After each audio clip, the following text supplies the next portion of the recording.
Pasensya na ho kay sir. Kung pwede, bigyan mo pa ako ng ilang araw para mabayaran ko yun. Huwag ka mag-alala. Konting oras na lang mangangalak na yung kabayong lagi nagpapapanalo sa akin. Oo. Sige ho, sir. Sa susunod na lang, babayaran ko kayo kaagad. Sige. Bye. Ay, ang bihira. Nagkautang na naman ako kay Styro ng 1,000,000. Hindi bale, maliit lang ang halagang yon. Hintayin niya makapanganak si Midori. Makakabayad din ako. Papa! Bakit Mataro? Ano nangyari? Pa! Sumama kayo sa akin! Dalihan na natin, manganganak na kasi si Midori! Nabigla ang lahat sa pagsilang ko! Ano, Midori? Kumusta? Okay ka lang ba? Kumusta ang lagay niya? Lumalabas ang paa ng anak niya. Ano? Naunang lumabas ang paa! Ano? Ang ibig bang sabihin nakabaliktad? Ang ibig sabihin niyan, yung paa sa likuran ng anak niya! Eh, hindi ko mahila. Ang hirap ilabas. Paano na? Pababayaan na lang natin? Ano yung sinabi mo? Nasisilaan ka na ba? Bakit ka nagsasalita ng ganyan? Si Midori yan! Ang premiado kong kabayo! Ang numero 1 kabayo! Hindi ko siya pwedeng pabayaan sa sitwasyong yan! Naiintindihan mo ba ako? Pero hirap na hirap naman si Midori. Sige, punasan mo na lang muna yung pawis. Sige. Okay na, napunasan ko na. Sabi ko yung pawis ni Midori! Hindi pawis mo! Ayun! Tignan niyo yan! Lumalabas na mag-isa yung anak ni Midori! Ayan, sige, konti na lang! Sige, konti na lang! Kaya mo yan? Sige, makakalabas ka na! Sige yan, malapit na! Dali ko na Yan, ba? sige, ikaw na lang!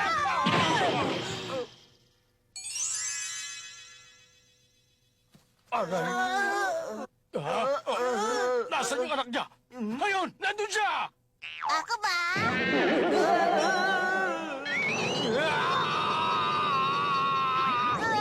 Hoy! Ba't ka ganyan? Ano klaseng hayop ka? Ha?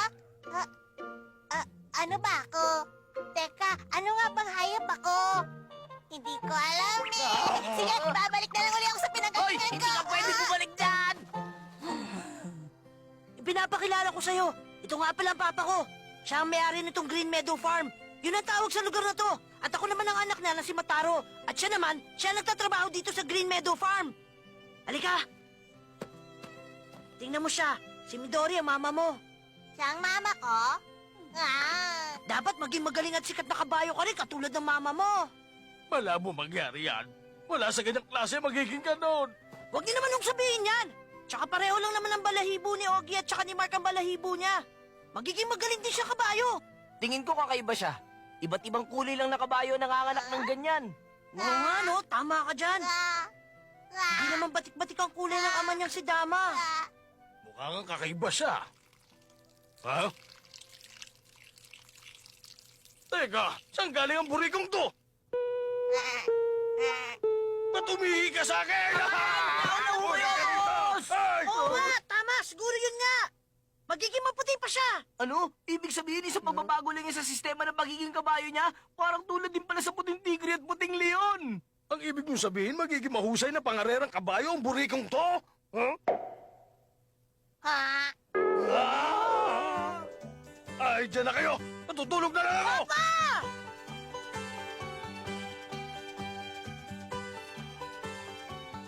Oo nga pala.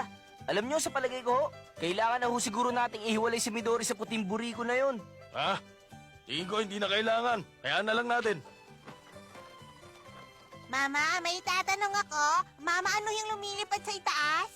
Paru-paro yon. Ah.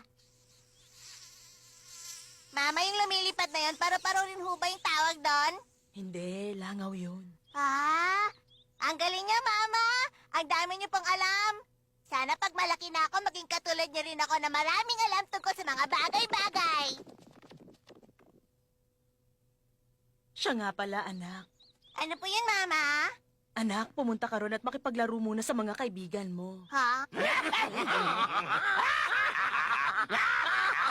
Teka, Mama, ang sinasabi niyo po bang mga kaibigan ko, yung dalawang maingay na yon? Sila nga. Kapag nakipaglaro ba ako sa kanila, marami rin ako matututunan tulad ninyo? Oo naman. Totoo po ba yun, Mama? O sige, makikipaglaro ako sa kanila kapag malaki na rin ako. Pumunta ka na ron ngayon. Kailangan ko po ba talagang gawin yon? Oo. Gawin mo na ngayon, makipaglaro ka na sa kanila. Kung ganon, ang ibig sabihin nun, hindi ko na pala matutupad ang pangarap kong maging guro. Bakit? Kasi tignan niyo, malaki na sila. At saka kakaiba ako sa kanila. Hindi ka naiiba. Kaedad mo lang silang dalawa. Ha? Kaya lang marami pa po talaga akong gagawin eh. Bukas na lang ako makikipaglaro. Bumalik ka nga rito! Bitiwan niyo po ako! Hindi pwede.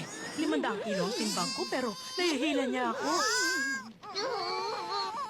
Hindi ko na kaya.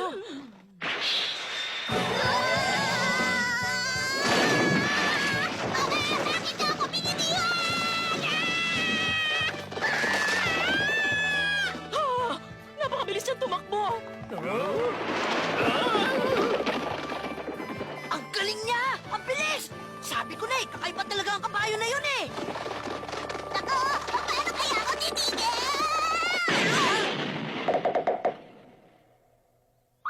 Ang anak ko! Eh? Nandiyan na ako! Ayos ka lang? O bakit? Tumakbo siya tapos tumama sa puno! Ay nako, siya lang pala eh. Akala ko may nangyari sa ibang kabayo ko. Bakit ba ganyan kayo magsalita? Ano ba mali ron? Hindi naman siya pwedeng maging pangarera kabayo, kaya dapat dyan eh, katayin na lang kapag malaki na.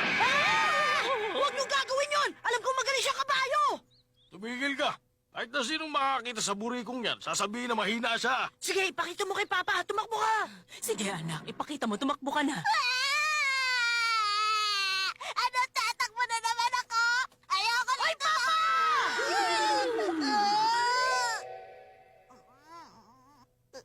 Sige na naman anak, tumakbo ka na paikot. Ayoko nga! Teka, bakit ba kasi gustong-gusto niyo akong patakbuhin? Anak, kaya ka isinilang dito sa mundo para tumakbo. Pero ayoko talagang tumakbo, Mama! Dahil doon nasaktan ako kahapon! At dahil sa nangyari kahapon, pinatanga ako kung hindi na ako alis sa tabi niyo! Ibig sabihin, susunod siya kahit saan ako pumunta. O sige anak, simula ngayon hindi na kita pipiliting tumakbo. Basta palagi ka lang sa tabi ko kahit saan ako pumunta, ha? Pangako, hindi ako aalis sa tabi niyo! Halika, sumunod ka. Opo! Ayan, ganyan nga. Hindi na siya ngayon matatakot basta nasa tabi ko lang siya. Siguro dapat bilisan ko na ang pagtakbo ko. Nasaan na siya? Papa, dali! Tingnan niyo! Ha?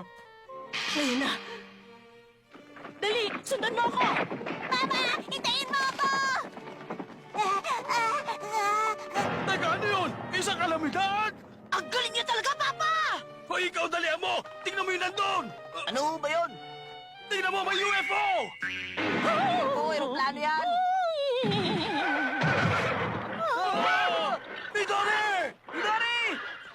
Mama, anong nangyari? Ayos ka lang ba? Ayos lang. Paano na yan? Hindi ko na siya masasabayan sa pagtakbo sa kalagayan kong ito. Pag hindi siya makatakbo, baka ibenta siya sa palengke. Paano na kaya?